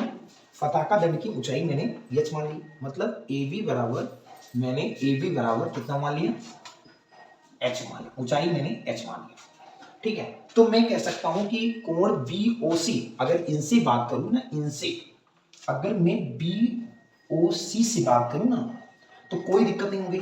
BOC अगर बराबर है तो एक चीज और है, अगर BOC बराबर अपन 30 डिग्री है तो बेटा AOB बराबर भी 30 डिग्री होगा बेटा, क्योंकि 60 टोटल है 30 ही होगा, तो AOB बराबर कितना हो जाएगा, 30 डिग्री हो जाएगा। सिंपल बात है। तो मैं कह सकता हूं अगर लंब और आधार पता है ना, लंब और आधार पता है तो सिंपल बात मैं लगा सकता हूं tan थीटा। मैं इतनी सी बात करूं ना, tan थीटा बराबर थीटा की वैल्यू, tan थीटा बराबर लंब बटे कितना होता है, लंब बटे आधार होता है बेटा लंब थीटा की वैल्यू 30 मान लो पहले में BOC में, और लंब कितना है बेटा, लंब अगर थीटा ये तो लंब बेटा यही होगा BC, लंब कितना बेटा 30 10 है, और आधार मुझे OC पता हो गया, ठीक है। कोई दिक्कत है बताओ इसमें। अब tan 30 की वैल्यू अगर देखोगे, tan 30 की वैल्यू 1/√3 होती है, तो 10 बटे OC, डायरेक्ट अगर मल्टीप्लाई करो तो OC कन्नम OC तो बन जाएगा 10√3, तो OC की वैल्यू जो आ गई वो 10√3 आ गई, ठीक है, बिल्कुल है। कोई दिक्कत अगर डाउट है तो OC की वैल्यू 10√3 हो गई, मुझे पताका की ऊंचाई देखना है ना सर जी, तो मुझे फिर अब लेना पड़ेगा बेटा टोटल है। अब ये मुझे पता हो गया, अब मुझे टोटल अगर पता करोगे तो अगर AC की वैल्यू देखोगे तो H ये 10 ये, तो H प्लस आपकी 10 हो जाएगी टोटल। तो बेटा ये बताओ tan 60 ले लूं ना, इधर ले लेता हूं, ठीक है। tan 60 टोटल, मैं टोटल AOB ले लूं AOB, अगर AOB नहीं लिया था ना सर जी, AOC लिया है ना, ये OB नहीं लेना है, मुझे AOC टोटल लेना है। AOC बराबर टोटल 60 हो दिया था भैया, टोटल 60 है, तो बाबू tan 60 ले लिया मैंने मान लिया tan 60, तो अगर टोटल लूंगा तो tan 60 हो गया, तो थीटा की वैल्यू कितनी हो गई 60 हो गई, तो tan 60 लंब बटे कितना होता है, आधार होता है। लंब कितना है tan 60 में, लंब बेटा हमारा h प्लस 10 है, h प्लस 10 है, और आधार कितना है 10√3 है, ठीक है। tan 60 की वैल्यू बेटा कितना होता है √3, और h प्लस आपका 10, और 10√3 हो जाएगा बेटा। तिर्यक अगर गुणा करोगे ना तो 10√3 को √3 से करेंगे तो √3 से 3 हो जाएगा, तो √3 से 3 और बराबर h प्लस 10 हो जाएगा बेटा। 10 नहीं है 30, 10 नहीं है 30, इधर पंचांतर कर देंगे तो h को रोक लेंगे ना, तो 30 माइनस आपका 10 हो जाएगा। तो 30 में अगर बेटा याद रखना √3 और √3 का गुणा 3 होता है, 10 नहीं है 30 हो जाएगा, तो 30 में अगर 10 को ट्रांसफर कर देंगे तो आपका 20 बचेगा। तो h की वैल्यू कितनी आ जाएगी बेटा, h जो मंदिर की पताका की दंड की ऊंचाई है वो 20 आ ही जाएगी। किसी को अगर डाउट है 20 में तो कोई दिक्कत है बताओ। मैंने कहा कि AC अगर BC तुम्हारा 10 है, AB तुम्हारा h है, तो अगर AC की लंबाई टोटल निकालोगे तो h प्लस 10 नहीं होगा, तो h प्लस 10 लगा दी मैंने, कोई दिक्कत है। तो अगर मुझे टोटल लेना है तो एंगल तुम्हारा 60 डिग्री और आधा लेना है तो 30 डिग्री, कोई दिक्कत बताओ यार। कुछ दिक्कत हो तो बताना। ये ऊंचाई और दूरी का है भैया, जान रहना, ठीक है।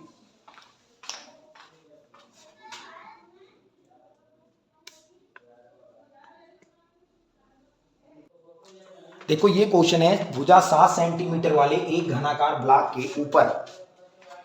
के ऊपर एक अर्धगोला रखा हुआ है। अर्धगोले का अधिकतम व्यास क्या हो सकता है? इस प्रकार बने ठोस का पृष्ठीय क्षेत्रफल ज्ञात कीजिए। बेटा सबसे पहली बात, एक भुजा 7 सेंटीमीटर वाला एक घनाकार मतलब घन के आकार का बना हुआ है। बेटा जैसे भी चित्र नहीं बन पाता हमसे, कोई परेशानी नहीं करेंगे इसमें आप, ठीक है। कोई घनाकार बना हुआ है, ठीक है, बिल्कुल सिंपल है, घना के आकार का है। बेटा सिंपल है, अगर गलत हो गया तो आप सही बना लेना, क्योंकि कला मेरी नहीं अच्छी थी, आर्ट मेरा अच्छा नहीं है बेटा। अच्छा, फिर कह रहा है कि घनाकार ब्लॉक के ऊपर एक अर्धगोला रखा हुआ है। एक बेटा अर्धगोला रखा हुआ है, यहाँ एक अर्धगोला रखा है इसमें, अर्धगोला है बेटा, अर्धगोला, अर्धगोले के आकार का है ये बेटा, अर्धगोले का आकार है बेटा, इतना इतना, ठीक है। अच्छा, जिसका अधिकतम व्यास हो सकता है और ऊपर एक अर्धगोला, भुजा इसकी 7 सेंटीमीटर है, मतलब उसकी जो है भुजा जो है 7 सेंटीमीटर है। अगर 7 ये है तो टोटल ये भी 7 होगा, तो 7 ये भी तो होगा, अंदर वाला भी तो होगा, 7 ये भी होगा, जैसे सबका साथ साथ है, ठीक है। तो बेटा ये सबसे पहले बताओ, अर्धगोले का अधिकतम व्यास क्या हो सकता है? इस प्रकार बने ठोस का पृष्ठीय क्षेत्रफल क्या होगा?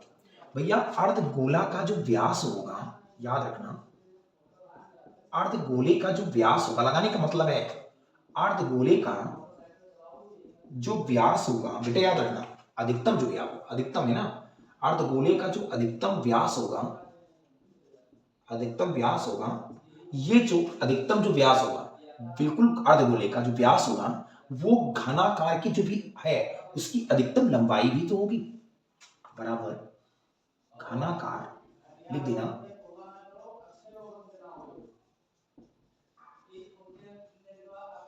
अधिकतम की लंबाई क्या होगी, ठीक है। अगर अर्धगोले का व्यास बेटा याद रखना, बिल्कुल सिंपल है, अर्धगोले का व्यास दिया है बिल्कुल 7 सेंटीमीटर यार। अगर अर्धगोले की लंबाई जो है, अधिकतम लंबाई जो है वो अर्धगोले के व्यास के बराबर है, तो अर्धगोले का व्यास है ये 7 सेंटीमीटर है, तो त्रिज्या भी 7 बटे कितना हो जाएगा? 2 हो जाएगा। सिंपल बात है, अर्धगोले का व्यास अगर 7 सेंटीमीटर है तो त्रिज्या तुम्हारी अर्धगोले की कितनी हो जाएगी? अर्धगोले की जो त्रिज्या होगी वो कितनी हो जाएगी? लिख देना, त्रिज्या जो होगी वो 7/2 हो जाएगी। अब इसमें ये बताओ बेटा, इसमें निकालना है इस प्रकार ठोस का पृष्ठीय क्षेत्रफल क्या होगा?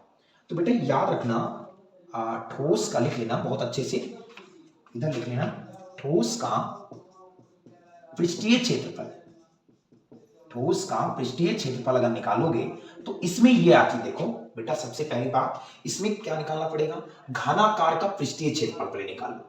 घनाकार के पृष्ठीय क्षेत्रफल में अर्धगोले का वक्रपृष्ठ जुड़ा हुआ है, देखो इसमें जुड़ा हुआ है, तो घनाकार के वक्रपृष्ठीय क्षेत्रफल क्या मतलब प्लस और अर्धगोले का वक्रपृष्ठीय क्षेत्रफल, और जिसमें जितना निकला हुआ इसको बाहर निकाल दो। बेटा देखो सबसे पहली बात, अर्धगोला कुछ टच करता हुआ, मैं बोला गया था ऊपर एक अर्धगोला रखा हुआ है, तो बेटा जितना टच करेगा ना उतना तुम जोड़ना पड़ेगा घनाकार में।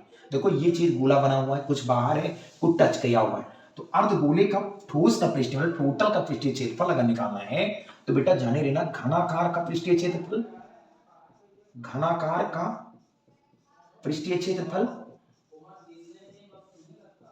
और प्लस याद रखना अर्धगोले का वक्रपृष्ठीय क्षेत्रफल, अर्धगोले का वक्रपृष्ठीय क्षेत्रफल,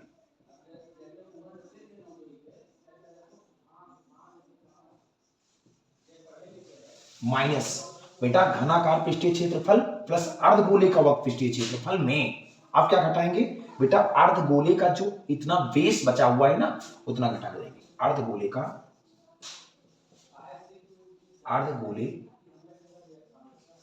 के आधार का क्षेत्रफल। बिल्कुल सिंपल बात है यार, अगर हम इसका सूत्र जानते हैं, घनाकार का पृष्ठीय क्षेत्रफल 6 गुणा भुजा स्क्वायर होता है, 6 गुणा भुजा स्क्वायर होता है, और प्लस अर्धगोले का पृष्ठीय क्षेत्रफल जो होता है वो होता है 2 पाई आर स्क्वायर, ये होता है। फिर माइनस जो होता है अर्धगोले का आधार का होता है पाई आर स्क्वायर, ठीक है। तो बेटा सिंपल बात है, पाई आर स्क्वायर है। अच्छा ये बताओ बेटा कि 6 गुणा भुजा अगर देखोगे तो 6 इधर लिख दो, कोई दिक्कत है नहीं तो बताओ यार, इधर लिख दें 6 गुणा भुजा, भुजा कितना बेटा, भुजा कितना इधर लिख देते हैं, कोई दिक्कत नहीं इसमें। भुजा कितना है, भुजा बेटा 7 सेंटीमीटर है, 7 रख दो बेटा। 2 पाई आर स्क्वायर में से 1 पाई आर स्क्वायर कम कर दोगे तो बेटा 1 पाई आर स्क्वायर बचेगा कि नहीं।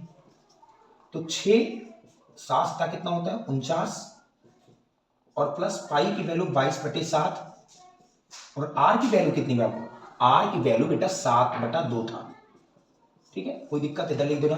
तो 6 9 54 की 4, 6 चौके 24 और 5 29, 294 प्लस बेटा 7 2 बाजी है ना, तो 7 एक बार काट दो तो 1 7 बचेगा, तो और 22/2 और 22 सत्ते 154 होता है, 154, 7 दूनी 14, 7 दूनी 14 15, 2 सत्ते 14, 1 15 और 2 सत्ते 14, मतलब 294 प्लस काटोगे तो 77 बचेगा, थोड़ा लैदी हो गया यार।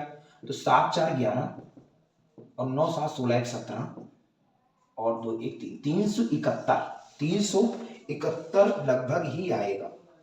गलत हुआ है क्या, 2 सत्ते 14 1 15 2 सत्ते 14 77 आएगा भाई, 77 तो कट ही गया ना। अच्छा 2 दूनी यहाँ 4 है, 2 दूनी 4 हो गया था भाई, तो ये आएगा 77/2, 77 1 2 बच जाएगा, 2 से 2 कटेगा 77 आएगा, 2 से फिर काटेंगे तो कितना आएगा लगभग 2 3 6 1 7 और 2 8 16 1 17 2 5 मतलब 38.5 को जोड़ोगे तो 8 4 12 9 3 12 1 13 और 332.5 आएगा। इसका जो आंसर आएगा 332.5 आएगा। बिल्कुल सिंपल है यार, थोड़ा लैदी क्वेश्चन हो जाता है, बिल्कुल इसमें थोड़ा माइंड लगाना है, और ज्यादा ज्यादा क्वेश्चन भी हो गए, लगभग टोटल 20 क्वेश्चन मैं करा चुका हूं, और इसमें लगभग 2 क्वेश्चन और बचेंगे, इसको लगातार वीडियो देखते रहे। देखो कोई बर्तन एक खोखले, बिल्कुल देखोगे क्वेश्चन, कोई बर्तन एक खोखले अर्धगोले के आकार का है जिसके ऊपर एक खोखला बेलन अध्यारोपित है। अर्धगोले का व्यास 14 सेंटीमीटर है तथा उस पात्र की कुल ऊंचाई 13 सेंटीमीटर है। तो इस बर्तन का धारिता मतलब आयतन होता है बेटा, धारिता मतलब कुल धारिता का अगर कोई पूछेगा तो टोटल कैपेसिटी इसकी जितनी भी होगी तो उसका आयतन होता है। याद रखना कहीं भी धारिता पूछे तो आयतन ही निकालना पड़ेगा। तो सबसे पहली बात, एक बेलन के आकार का बिल्कुल ऐसे बना हुआ है, और एक बेलन के आकार का इसमें दो अर्धगोले, एक बर्तन के एक खोखले अर्धगोले के आकार का जिसके ऊपर एक खोखला बेलन अध्यारोपित है। देखो एक ऊपर है बेटा, एक बेलन पे है।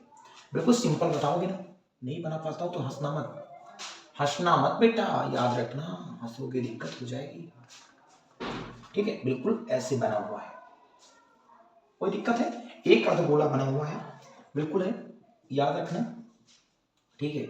अच्छा इसके पात्र की कुल ऊंचाई की बात करो बेटा तो 13 सेंटीमीटर, ठीक है। अच्छा ये बताओ दिया क्या है, अगर अर्धगोले का अर्धगोले का व्यास कितना दिया है 14, तो बेटा अर्धगोले की त्रिज्या कितनी हो जाएगी 14 बराबर 7 सेंटीमीटर। तो इसकी अर्धगोले की जो त्रिज्या होगी वो 7 नहीं हो जाएगी ना भाई। इसकी जो त्रिज्या होगी, इधर देखो तब भी 7 होगी, इधर देखोगे तब भी 7 होगी, इधर देखोगे तब भी, इधर होगी तब भी 7, तो अर्धगोले की त्रिज्या कितनी हो जाएगी 7 सेंटीमीटर। अच्छा इसमें किसी को डाउट नहीं होना चाहिए, ठीक है। अच्छा ये बताओ बेटा, सिंपल बात है कि अगर ये बात करो कि इसमें अगर 13 ये दिया है, 13 ये है, तो अगर टोटल है अर्धगोले को भी ले लो, अगर अर्धगोले का अगर बेलन की अगर बात करें हम बेलन की ऊंचाई की, तो भैया यहां से ये जो बनाया गया है खोखला बेलन अध्यारोपित है, ये जो बर्तन है टोटल अर्धगोले के आकार का, तो टोटल की 13 तो है, सिंपल बात है। तो अगर हम इन चीजों को अगर 7 सेंटीमीटर इसकी जो रेडियस आई है, रेडियस लंबाई पर तो अध्यारोपित होती है, तो रेडियस, तो अगर 7 को हम सब्ट्रैक्ट कर देंगे, अगर भैया इसमें तो ये भी लटका है, ये लटका है, बिल्कुल सिंपल बात है। तो अगर हम इन चीजों को घटा देंगे ना तो 13 माइनस कितना हो जाएगा बेटा, ये बिल्कुल ये मान लो, ये अर्धगोला मान लो, एक अर्धगोला बनाया है, एक खोखला अर्धगोला है, तो 13 में 60 सब्ट्रैक्ट कर दो, कितना हो जाएगा 6 सेंटीमीटर।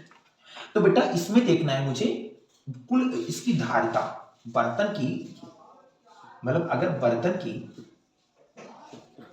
धारिता की बात करेंगे तो बेटा क्या क्या होगा, धारिता, अगर बर्तन की धारिता की बात करेंगे तो अर्धगोले का पृष्ठीय क्षेत्रफल होगा प्लस बेलन का आयतन। पहले बेलन का आयतन निकाल लो, बेलन का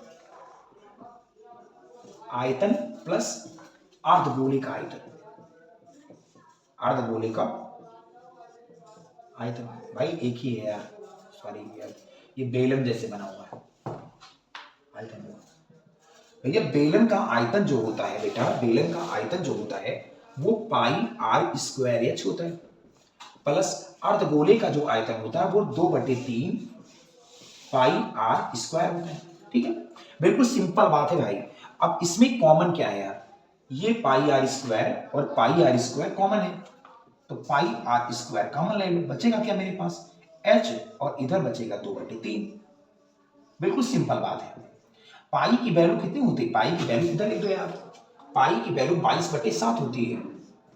ठीक है, और भैया पाई की वैल्यू 22/7 और आर की वैल्यू कितनी है 7, तो 7 का स्क्वायर कर दो।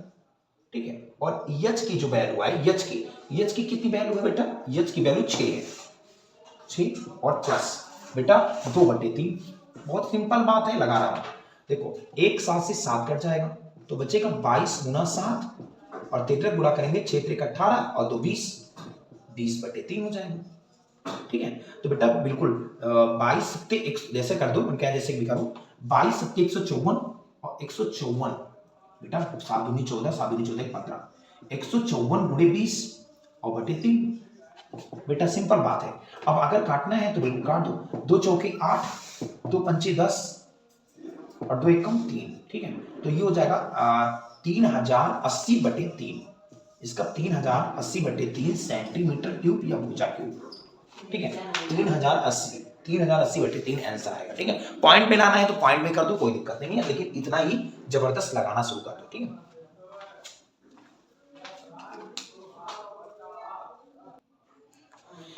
देखो बनाए गए रन है, बल्लेबाजों की संख्याएं हैं, आपको बहुलक ज्ञात करना है सर जी। बनाए गए रन 3000 से 4000, 4000 से 5000, 5000 से 6000, 6000 से 7000, 7000 से 8000, 8000 से 9000, 9000 से 10000, 10000 से 11000।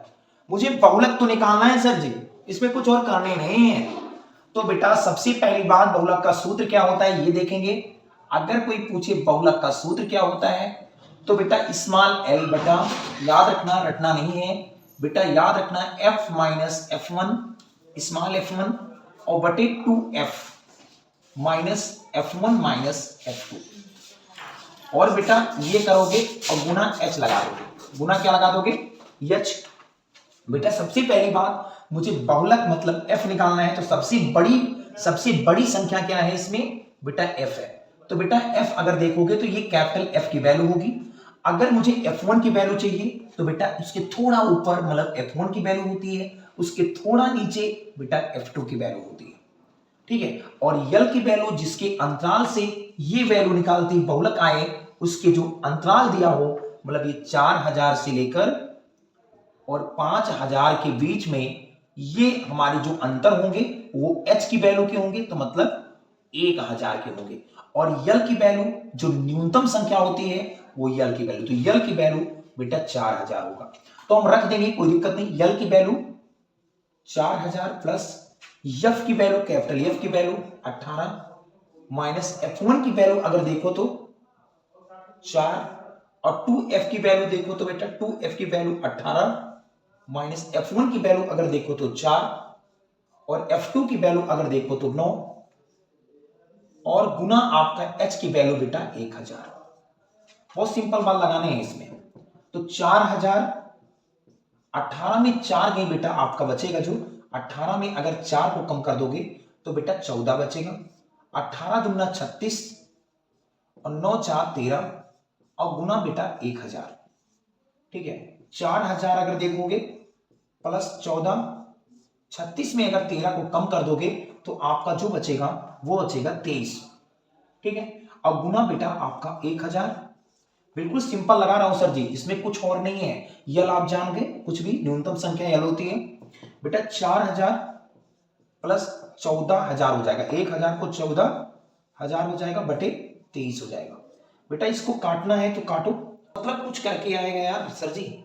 14000 होगा ना, फिर 0 3 छक्का 138, फिर तो 46 मतलब 600 करके आएगा, तो मतलब आएगा 4606 पॉइंट कुछ करके।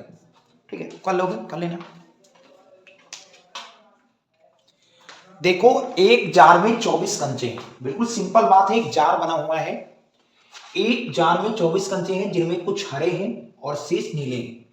यह जार में से यादृच्छता एक कंचा निकाला जाता है तो इस कंचे के हरा होने की प्रायिकता 2/3 है। तो जार में नीले कंचे की संख्या क्या है भाई, नीले की बताना है बेटा। सबसे पहली बात तो 2 ही कंचे हैं। अगर एक जार बना हुआ है, जैसे जार एक भुरकी तरीके से है ना, बिल्कुल एक डिब्बा हुआ है, तो माना मैं मान लेता हूं, माना नीले कंचे की, पहले नीले ही दिया है कि नहीं, 1024 जिसमें कुछ हरे, तो माना हरे कंचे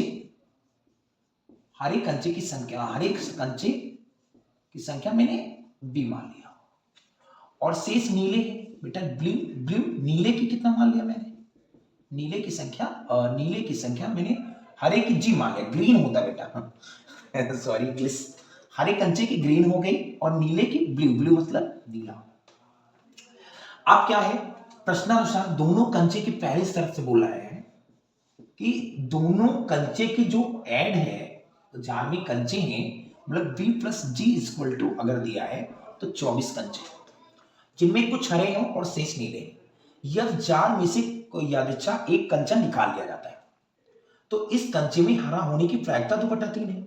बेटा ये बताओ कि अगर टोटल कंचे में बेटा अगर ग्रीन की होने की प्रायिकता निकाला गया, एक कंचा निकाला बेटा, निकाला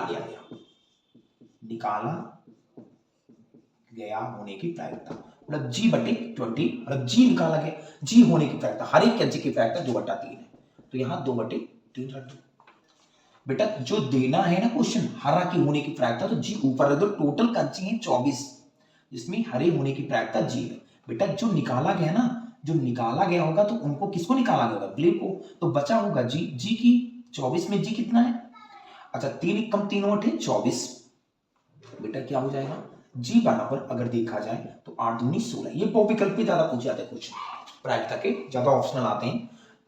G बराबर 16। आप मुझे पूछा गया कि नीले कंचे की संख्या ज्ञात कीजिए, तो बेटा अगर B प्लस G बराबर अगर देखा जाए, समीकरण नंबर फर्स्ट मान लो बराबर 24, तो G बराबर हमने 16 रख दिया समीकरण नंबर फर्स्ट में। G बराबर 20 बोल रहे, B बराबर G की वैल्यू 16 बराबर 24, B को रोक लो तो 24 माइनस 16 हो जाएगा, B बराबर आपका हो जाएगा 16 8 24। मतलब ब्लू की संख्या जो आएगी वो 8 आएगी, और जो ग्रीन की संख्या आएगी, मतलब ग्रीन मतलब हर एक कंचों की संख्या जो जार में रखेगी 16, तो टोटल संख्या हो गई 24, 8 ब्लू और ग्रीन 16। आज तक इतने ही कंप्लीट क्वेश्चन हुए, ज्यादा से ज्यादा मैं 22 क्वेश्चन करा पाया, 22। कल ऐसे बढ़ते रहेंगे क्वेश्चन, आप लोग नोट करते रहेंगे, जबरदस्त शेयर करते रहेंगे, चैनल को सब्सक्राइब करेंगे, पड़ोसियों को दिखाएंगे, आप जलन है तो भी दिखाइए, वो भी आगे जाए बंदा। लेकिन ये क्वेश्चन जबरदस्त लाया हूं आपके लिए, और आपके लिए तैयार किया हूं मेहनत से। आज तक टोटल क्वेश्चन कंप्लीट हुआ। जय हिंद, जय भारत। हमारे चैनल को सब्सक्राइब करके शेयर बेल आइकन भी दबाना ना भूलें।